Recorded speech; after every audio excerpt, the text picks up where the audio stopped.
हमको बचना पड़ेगा। लेकिन अगर हम अहंकार से बचेंगे, ईगो से बचेंगे और इरादों की पवित्रता बनाए रखें, तो यह लक्ष्य हम हंसते खेलते।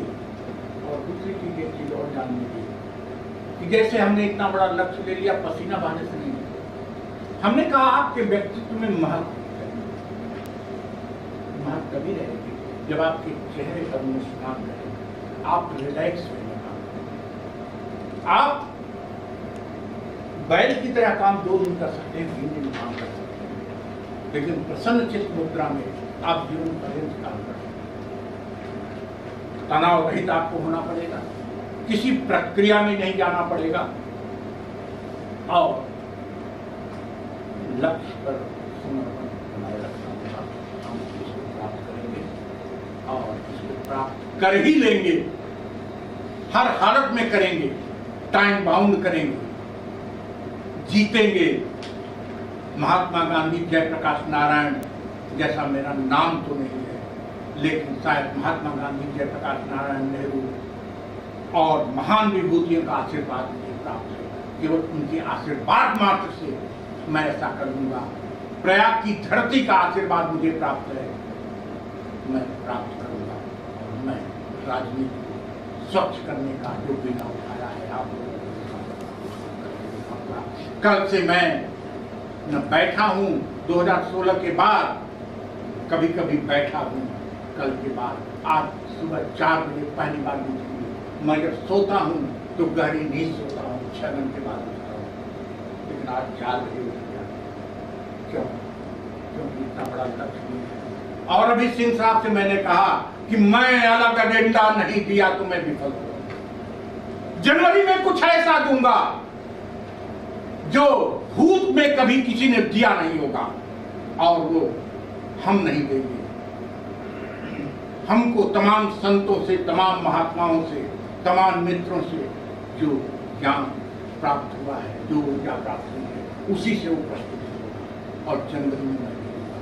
बशर्ते कल से जो अभियान शुरू हो रहा है यह तेजी से बढ़ता चला जाएगा। यही बात हमको कहना है। इंसानियत को बनाए रखूंगा, गलत लोगों के साथ कंप्रोमाइज नहीं करूंगा, 100 बार जन्म लूंगा, सत्ता नहीं मिलेगी तब भी कंप्रोमाइज नहीं करूंगा, लेकिन बिना कंप्रोमाइज किए सत्ता और उत्तर प्रदेश का शासन इसलिए लूंगा कि इंसानियत लाना है और गुड गवर्नेंस, सुशासन देकर एक मॉडल प्रस्तुत करना है। ऐसा करके आप लोगों का आशीर्वाद, आप लोगों का सहयोग और आप लोगों के माध्यम से लाखों लोगों का सहयोग हमको प्राप्त करना है, जिसे हम प्राप्त करेंगे। जय हिंद। बड़े लक्ष्य के लिए टाइम बाउंड प्रोग्राम, इतने बड़े लक्ष्य के लिए केवल मेरे में ही नहीं, वरन कल से जो लोग इस अभियान में लगे उनके व्यक्तित्व में महत्व, उनके व्यक्तित्व में, हर नेता के व्यक्तित्व से अलग आभा मंडल। जो व्यक्ति इवन ये पर्ची भराने जाए उसका भी आचरण और उसका भी व्यवहार अलग, आज के नेताओं से डिफरेंट। और जहां भी हमें बुलाया जाए तो हम ये सिद्ध कर सकें कि हमारी कथनी और करनी और इरादे में कोई संदेह नहीं। अगर इतनी चीजें हैं तो हम और इतना सब हो और इसके बाद भी प्राप्त न हो तो वो पूरी तरह से लोगों की विफलता नहीं, मेरी विफलता होगी। इसका मतलब मैं इतना मेहनत करके भी करिश्मेटिक अंदाज में जनता तक अपनी भावनाओं को नहीं पहुंचा सकता। नमस्कार, मैं अर्चना और आप देख रहे हैं हंगामा टाइम्स। हंगामा टाइम्स जिस तरह से आपको दिखाता है मानवीय भारत पार्टी की तैयारियों को लेकर के, किस तरह से राजनीति सुधार यात्रा को लेकर के, चाहे 24 हो चाहे 22 हो, उनकी एक राजनीति सुधार यात्रा लगातार दिन प्रतिदिन बढ़ रही है। जहां लोकसभा चुनाव खत्म हो गया, प्रधानमंत्री नरेंद्र मोदी तीसरी बार उन्होंने शपथ ग्रहण किया, एनडीए की सरकार बनी, अयोध्या में बीजेपी को करारी हार का सामना करना पड़ा। साथ में ऐसे कई मुद्दे हैं जिनको लेकर के हम लोगों से बात कर रहे हैं कि आखिर उत्तर प्रदेश में बीजेपी का ये हाल क्यों हुआ।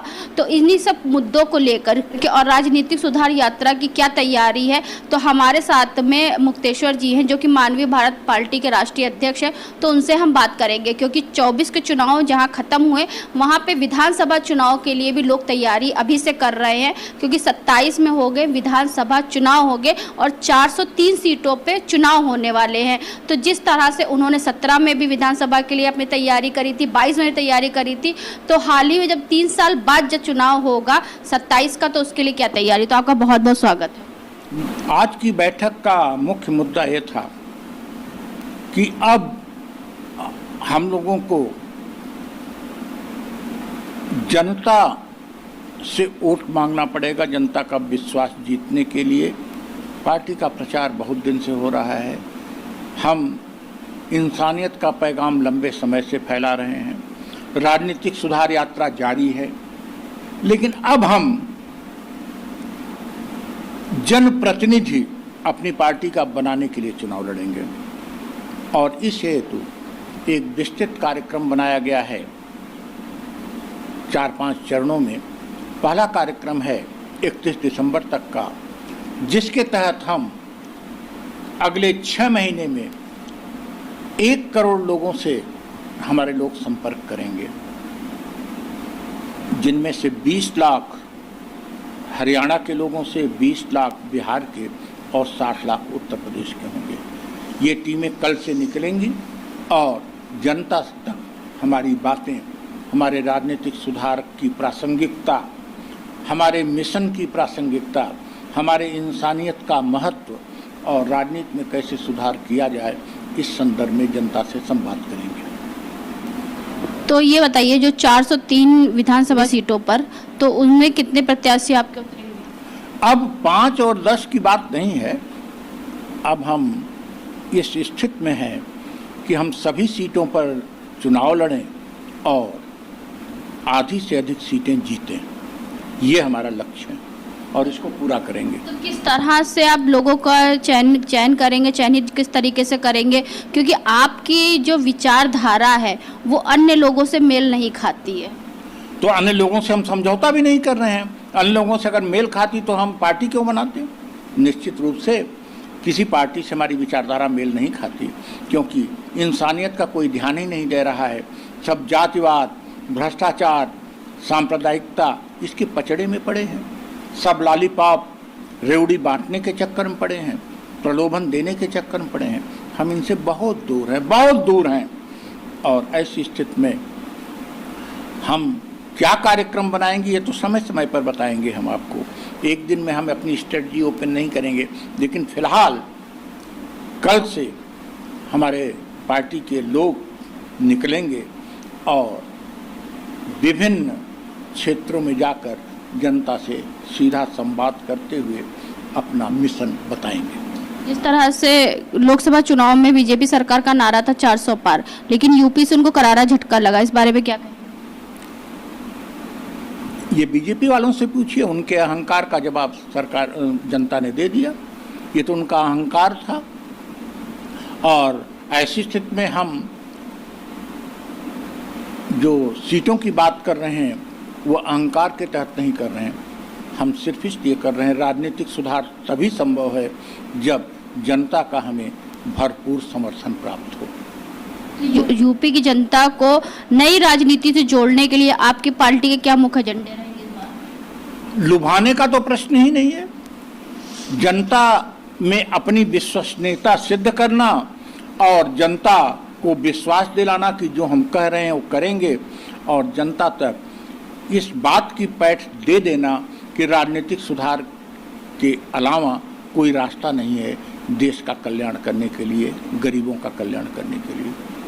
क्योंकि जो वर्तमान में जो बड़ी बड़ी पार्टियां जैसे कांग्रेस हो गई, बीजेपी हो गई, सपा हो गई यानी समाजवादी पार्टी, बसपा हो गई, बहुजन समाजवादी पार्टी हो गई आपका, तो ये सब जो पार्टियां हैं वो कहीं ना कहीं जनता के लिए शिक्षा, स्वास्थ्य या हर चीज़ के लिए वादे लेकर के आती है, जिसको लेकर के जनता उनके तरफ आकर्षित होती है। तो आपकी पार्टी में ऐसा क्या खास रहेगा जिससे जनता आपको चुने? हमारी पार्टी में यही खास रहेगा, जनता कहती है कि हम मजबूरी में वोट दे रहे हैं, जनता से हम पूछ रहे हैं, हर जगह हम पूछा जा रहा है क्या वर्तमान राजनीतिक व्यवस्था संतुष्ट है, कहते हैं नहीं। अधिकांश लोग कहते हैं हम मजबूरी में वोट देते हैं, कोई जातिवाद पर दे देता है, कोई पैसे पर, कोई शराब पर।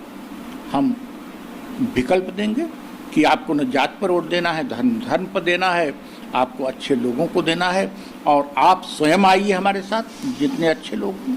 तो अभी आपकी पार्टी प्रमुखता से किस एजेंडे पे कार्य कर रही है? केवल राजनीतिक सुधार, और उत्तर प्रदेश में सबसे बड़े दल के रूप में सीटें जीतने के लिए, ताकि हमको जनता की शक्ति प्राप्त हो और हम राजनीतिक सुधार कर सकें।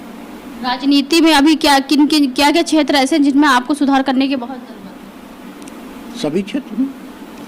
राजनीति में कोई पार्टियों का कोड ऑफ कंडक्ट नहीं है, हर पार्टी में माफिया हैं, हर पार्टी में बेईमान लोग हैं, मंत्री भ्रष्ट हैं, जनता का उन पर विश्वास नहीं है, जातिवाद करके चुनाव लड़ा जाता है, सांप्रदायिकता करके चुनाव लड़ा जाता है, पैसे बांट के चुनाव। अब क्या क्या बतावें, ये हमसे बेटर मीडिया वाले जानते हैं, और मीडिया से भी बेटर जनता जानती है। जिस तरह से वर्तमान पार्टी हो या पिछली पार्टियां हो वो आरक्षण की बात करती, तो आरक्षण पे आप क्या कहना चाहेंगे? जब तक सामाजिक न्याय मिल नहीं जाता तब तक आरक्षण कैसे हट सकता है?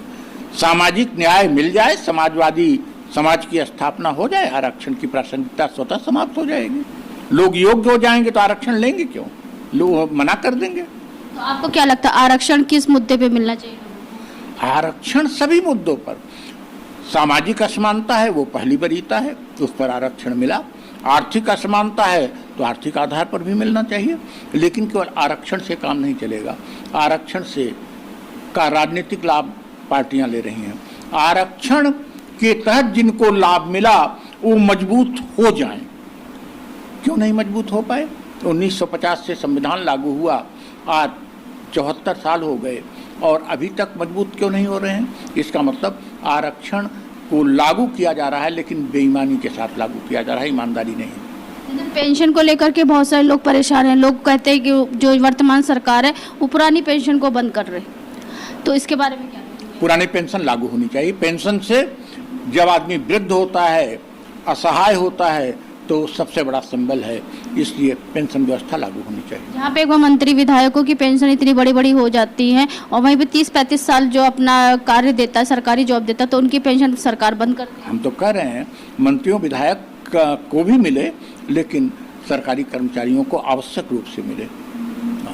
तो आज जो बैठक हुई है तो वहाँ कहाँ से लोग आपकी इस बैठक में आज सम्मिलित होने के लिए आए? ज़्यादातर तो लोकल ही थे, लेकिन कुछ 2-4 लोग अन्य जिलों से आए थे, क्योंकि हमने निर्णय लिया है कि हर जिले में हम बैठक करते हुए जैसे जैसे हमारी टीम आगे बढ़ेगी, हम स्वयं हर जिले में जाएंगे और वहाँ के लोगों से मुखातिब होंगे। उत्तर प्रदेश के किस जिले से आपकी राजनीतिक सुधार यात्रा शुरू होने वाली है? ये तो हम आपको बताएंगे 15 अगस्त को। घोषणा आप 15 अगस्त को करें? जी, जुलाई अगस्त में बहुत बारिश होती है, 15 अगस्त के बाद। लेकिन कार्यक्रम हमारा कल से संपर्क का शुरू हो रहा है। जी। तो ये थे हमारे साथ में मानवीय भारत पार्टी के राष्ट्रीय अध्यक्ष मुक्तेश्वर जी, जिनकी जो है राजनीतिक सुधार यात्रा को लेकर के हमेशा आपको दिखाते रहते हैं किस तरह से वो राजनीतिक क्षेत्र में एक अलग सा परिवर्तन, एक अलग सा आंदोलन लाना चाहते हैं। जिस तरह से भ्रष्टाचार जो है चरम सीमा पहुंच गया है, और साथ में आप देख रहे हैं कि एनडीए की सरकार हुई है, उत्तर प्रदेश से बीजेपी सरकार को करारी हार का सामना भी करना पड़ रहा है, जहाँ पे एक तरफ इंडिया गठबंधन की सरकार भी बहुत अच्छा उसने कार्य किया, जिसमें यूपी में काफ़ी भारी मतों से उनकी जीत भी हुई, जहां पे राहुल गांधी को एक नहीं दो सीटों से विजय बनाया गया। साथ में जो है अखिलेश यादव और डिम्पल यादव भी जो है काफ़ी जगह से उनको लोकप्रियता हासिल हुई। वहीं पे बीजेपी की लोकप्रियता उत्तर प्रदेश से कम होती नजर आ रही है। ऐसे में नई पार्टी जो है, जो 2017-2022 में भी उन्होंने विधानसभा में काफ़ी अच्छा कार्य किया, लेकिन 27 के लिए भी उनकी एक अलग से रणनीति तैयार होने जा रही है, जिसको लेकर के वो आगे की और अपनी रणनीति का जो है आपका घोषणा करेंगे। तो हमारे साथ में बने रहिएगा, हम आपको दिखाते रहेंगे किस तरह से मानवीय भारत पार्टी राजनीतिक सुधार यात्रा को लेकर के जनसंपर्क करके जनता तक पहुंच रही है। तो इसी के साथ मैं अर्चना आपसे इजाजत लेना चाहूंगी। धन्यवाद, बने रहिएगा हंगामा टाइम न्यूज चैनल के साथ। हंगामा टाइम्स की तमाम खबरों को देखने के लिए हंगामा टाइम्स को सब्सक्राइब कर लीजिए और बेल आइकन दबा लीजिए। अगर आपको ये वीडियो अच्छा लगा हो तो लाइक बटन प्रेस कर अपनी प्रतिक्रिया हमारे कमेंट बॉक्स में देना मत भूलें।